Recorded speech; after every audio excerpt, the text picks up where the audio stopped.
Yung pinag-uusapan natin na 677 na pangalan, yan insofar as DepEd lamang is concerned. Iba pa yung doon sa OVP na hanggang ngayon inaantay pa rin po namin yung resulta sa PSA because ang pinag-uusapan naman natin doon is 1,992 na mga pangalan. Mas marami. Mas marami dahil mas malaki kasi yung pondo nila sa OVP, that is 500 million eh. Vis-a-vis or compared dito sa DepEd which is only 112.5 million. Okay.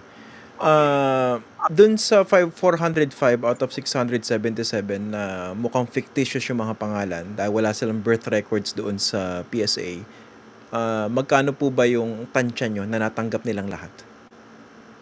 Kung Hindi ko pinagsama-sama. hindi namin na-check eh, pero ito kasi ang more on ang pina-validate namin yung pangalan eh.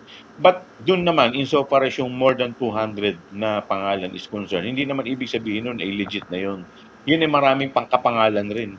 May mga iba dun parang 50 magkakapangalan or 100 or 5 or 10. So, it doesn't follow na yun eh legit na rin, 'di ba? Di ba nung inimbestigahan niyo itong confidential funds, ang tagal lang inintay ninyo bago humarap yung mga opisyal ng OVP? In particular, yung SDO ng OVP at saka ng DepEd ng panahon ni Sara Duterte. Pero nung nag-appear sila, ang tinuturo nila basically yung security officers na mukhang trusted ng Vice President. Eh ano po bang plano ron sa dalawang yun? Di ba dapat makausap din yan?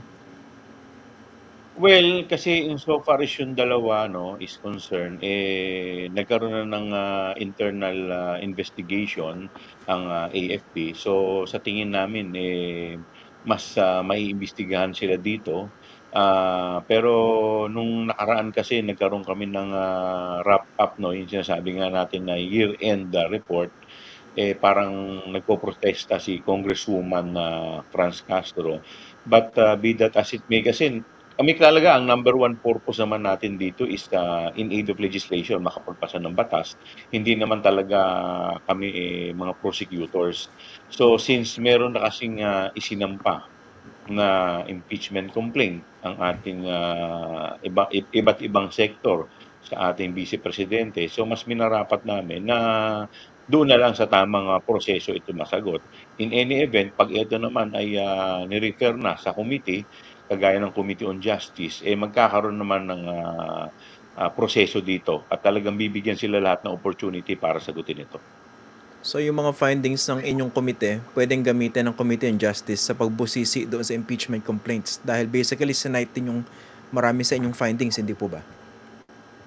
Yes, definitely. Dahil tingin ko yung sinasabi nila, although hindi ko pa naman nababasa yung dalawang final na impeachment complaint, eh sinasabi doon, sinasabi ng mga source natin no, na karamihan po dito ay dito rin naman nila kinuha based doon sa ating committee hearing.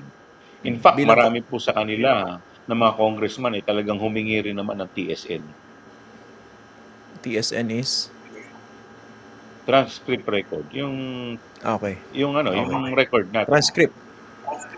Okay. Yes.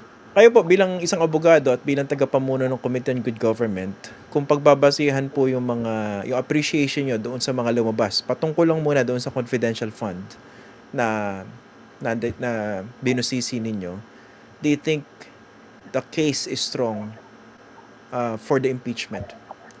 Kung ang ground na gagamitin yung sa inyo, yung confidential funds.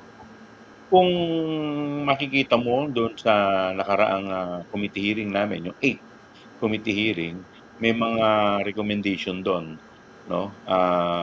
Marami do'n, iba-ibang mga crimes na sa tingin namin, sa tingin ng mga miyembro ay na-commit, kagaya ng technical malversation, bribery, plunder, so forth and so on.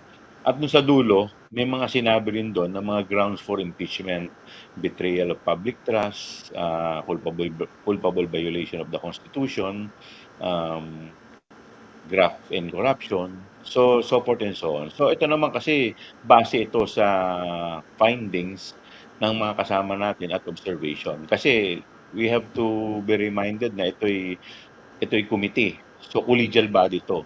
So lahat po Opo. 'yan, yung mga 'yan ay parte ng mga observation at insights ng mga kasama po rin natin. Pero kayo mismo, personally, anong appreciation nyo ron? Kasi in our previous discussions, ang binabanggit nyo, kung sa may ground, merong ground to impeach the Yeah, Vice President. Pero I ngayon, I anong I appreciation nyo ron sa grounds na yan?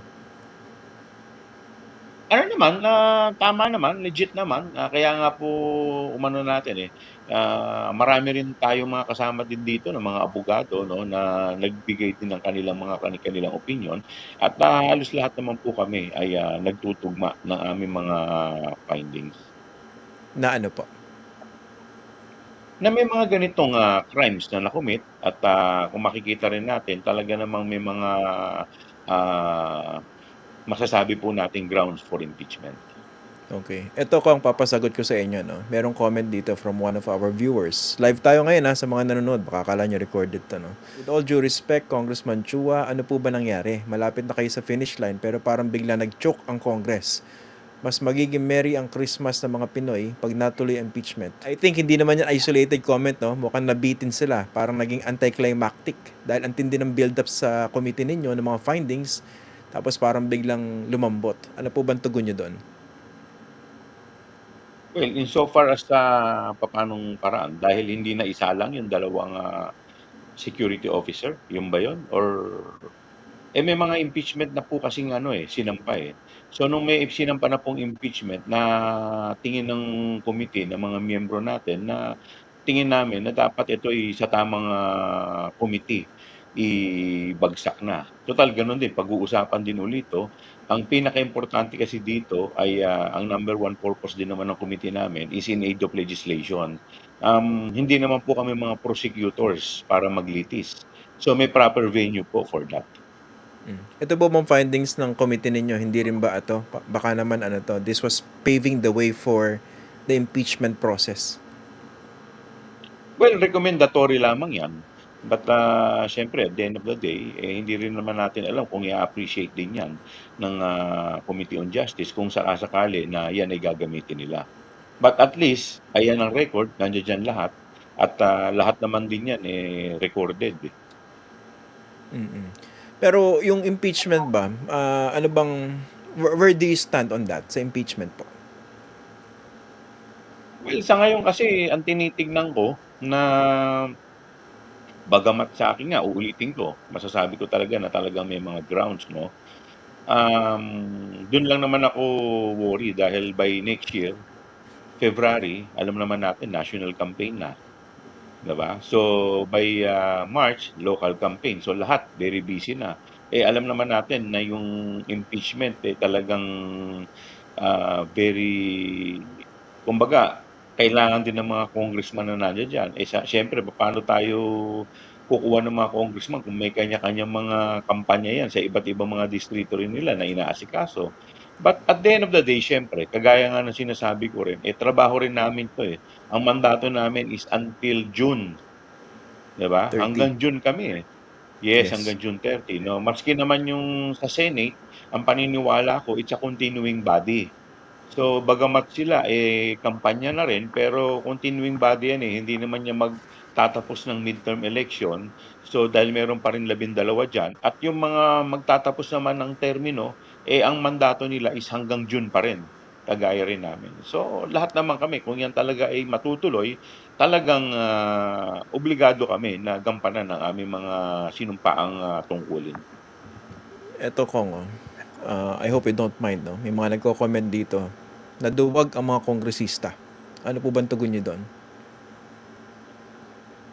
Nakita naman nila kung, yung mga rekomendasyon namin, kung masasabi nilang duwag yon at mabibigat yung mga naging rekomendasyon na nakita ninyo. Hindi naman po yun na basta-basta. In fact, ang isa pa sa rekomendasyon is plunder. So, papaano mo sasabihin na duwag? So, ano ba yung, sa tingin nila na dapat gawin? Kagaya nga ng sinasabi ko, hindi naman po kami prosecutors.